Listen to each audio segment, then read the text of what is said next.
Негізі бауырлар, біз мұсылмандар бір-бірімізге әрдайым дұғада жүруіміз керек. Сол дұғаның бірі баракалла деген дұға. Қазақта да бар ол сөз бәрекелді деп қояды. Бір жағдай көріп қалдың ба? Я бәрекелді деп айтсаң да болады.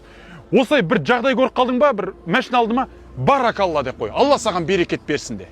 Сол кезде бар ғой, сол бауырыңа біріншіден дұға қылған боласың. Екіншіден сол бауырыңды тілден, көзден сақтаған боласың. Тіл, көз екі жағдайда өтіп кетеді адамға.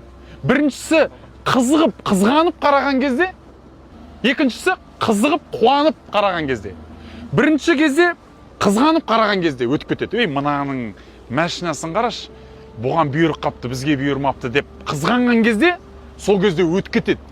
Көз, тіл. Және де мақтайды ғой. Мә, күшті екен, е, машинаң, құтты болсын, мықты екен деп ше. Сол кезде өтіп кетуі мүмкін көз.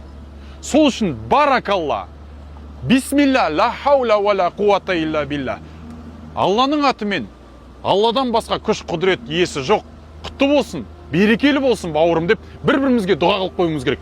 Мүмкін бар ғой, мұсылман бауырларымыздың көпшілігінің өмірінен қазір береке кетіп жатқанда, мүмкін біз бір-бірімізге осы береке берсін деп баракалла деген дұғаны айтпай жүргеннен болып жүрген шығар, может.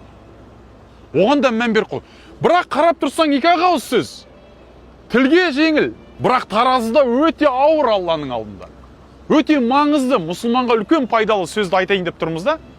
Ассаламу алейкум деген сөздің өзі де қандай керемет сөз.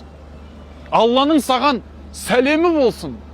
Ва алейкумуссалам. Саған да Алланың сәлемі болсын. Одан кейін жалғасы бар. Ва рахматуллахи ва баракатуху деген. Рахымы, берекеті, сәлем амандығы болсын деген. Бұның барлығы біз бір-біріміз үшін дұға ғой.